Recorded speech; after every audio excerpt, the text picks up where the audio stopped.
قیمت هر دلار آمریکا با کاهش شدید به 80 ریال رسید. همچنین هر قطعه سکه تمام بهار آزادی با قیمت 4500 ریال در بازار معامله شد.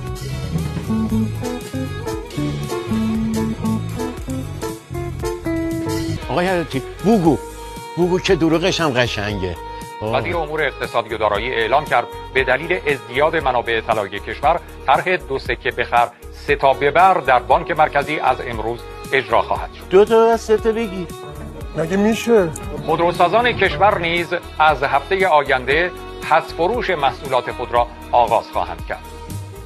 در این طرح متقاضیان می توانند با مراجعه به مراکز فروش خودروی مورد علاقه خود را تحویل بگیرند و هر زمان توانایی آن را داشتند وجه آن را پرداخت کنند.